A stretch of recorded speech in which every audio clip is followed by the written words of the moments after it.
Hey, what's up? It's AD. Happy 4th of July week. Funkhauser and I hope that you're having a great one. All week long, as part of our celebration of all things American, we're taking a look back at some of our favorite interviews with great American entertainers. Today on the show, our guest is rapper, author, producer, activist, founding member of Public Enemy and Prophets of Rage, and one of the greatest MCs of our time, Chuck D. We talk about a musician's role in the world today. We also discuss how, despite his confrontational political and musical stance, he's able to get along with absolutely everyone. Enjoy, and again, happy 4th of July. As we celebrate our freedom, we hope that you will join us in giving thanks to those that gave us our independence, going all the way back to 1776. We thank those that have safeguarded our independence ever since. We thank current active duty military, and we would especially like to thank those who made the ultimate sacrifice and gave their lives so that we may live ours in freedom. We are beyond honored right now to be joined by Chuck D on the phone. Rapper, author, producer, leader of the legendary Public Enemy, and now member of Prophets of Rage. Chuck D, it would be an honor if I could get you to test the level. 1, 2, 3, 4, 5. Yes, that was amazing. Thank you. Thank you, sir. Let's make it happen. If you had to pick one moment, if it was a record, or if it was a performance that you saw, or maybe something you saw on television that made you go, music is it for me, this is what I want to do, what would that be? Well, I wouldn't say music is what I want to do, but what I want to do in music. I think I saw something on Grandmaster Flash and the Furious 5 on ABC. I think it was one of their primetime news shows, like some like close up 2020 or whatever. It was the year 1980, and they was beginning to talk about hip hop, and they showed Grandmaster Flash and the Furious 5 in the studio. And I was like, that was awesome. So Tim C of Prophets of Rage and Rage Against the Machine once said about you that you have a very righteous political stance, but it comes out in a very loving way. You make confrontational music, but you seem to have this ability to get along with everyone, which I think really helps in this day and age. Yeah, well, I try not to make the truth personal. Truth is truth like rain. You know, it falls on everybody. It is what it is. But I don't make it personal. You know, we're human beings. And humans have that glitch. And the older you get, the better you have to understand it in order for you to continue to live life without other stresses being thrown upon you that are unnecessary. At least in my adult history, I've struggled to find a time where people feel more divided than they do right now. And you seem to be able to bring people together. What do you think your role is in music in 2016? Well, my role in 2017 is in 2016 is to become a very formidable, solid member of Prophets of Rage. I mean, it's like being in an all-star game. I've never been a part of something where I didn't have to lead, and I know that everybody at their position is the best in the world, but I'm just amazed. And I like my position at my stage and age right now, where I could play mic number 2 to mic number 1 of Be Real, and even spokesperson number 2 to spokesperson number 1 of John Morello. It puts me in a solid space of being able to pick up the pieces and be a back support, which is cool. It reminds me of sports a little bit.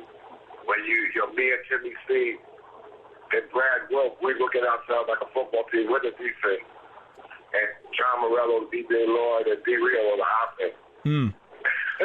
Well, no, you know what? I didn't think of it that way, but this is probably the first time where does it feel like a certain amount of pressure off of you where you can go be free and create without having to like hold everything up on your own? Oh, of course. Yeah. It's unbelievable.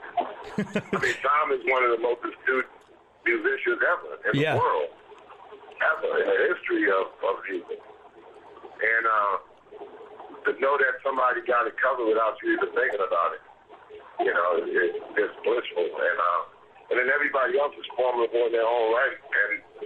And let me tell you, everybody else in this group is also a leader of whatever they happen to do on their personal solo side. We got 6 fun people.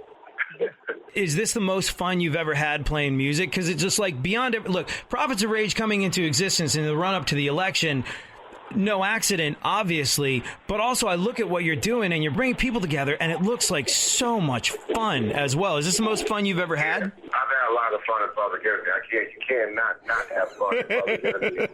Play for play. I mean, but this is another level of, I mean,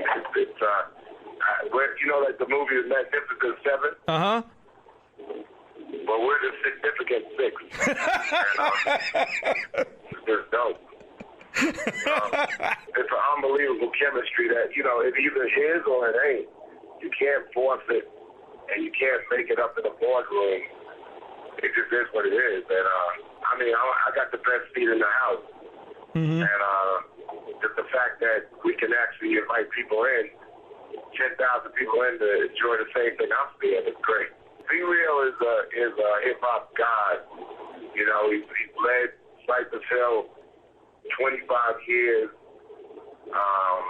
They smashed stadiums all over the world. And the minute that he blessed us by wanting to be part of Prophets of Rage, then it all came light. It was like, wow. Hearing Tom talk, like right around the beginning with Prophets of Rage starting, it seemed as though he wasn't like really overly stoked on any particular potential candidate. Do you have someone that you want to vote for this time out? I feel that the the United States of America voting process is so out of date that you're forced to submit to the mechanics of mathematics.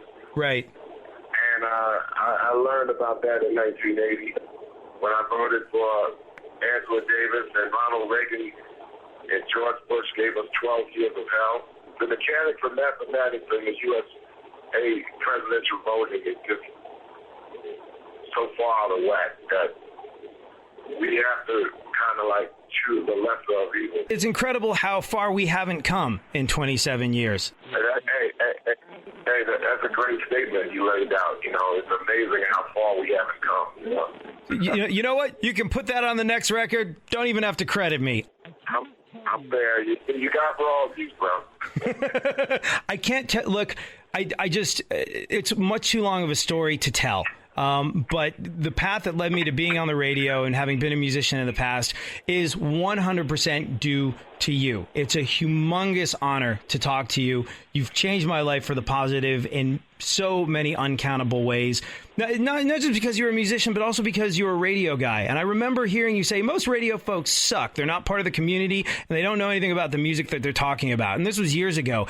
And every time I crack a mic, your words ring in my ears, and I go, I want to be a part of the community, and I want to give some people some information about this music that they love, give them more reasons to love it. And every single day, I hold myself to the standard of Chuck D, and that's a true story. Well, I appreciate it, man, even by the questions that you asked and the dialogue that you had. That, this is the thing that I look at the sports world, and they got 6 ESPN channels, but now we have the last 2 generations because they follow the business of more music, less talk, or no talk. You don't have a broadcast next to illuminate somebody on what they're hearing or even what they're seeing, and I think that's the tragedy of music. And when people talk about, hey, downloading has killed the music industry, I think the lack of curators, damaged the music industry. So I appreciate you for being a great curator. Chuck D just called me a great curator. I'm going to quit while I'm ahead. This day couldn't get any better. Chuck D, thank you so much. Thank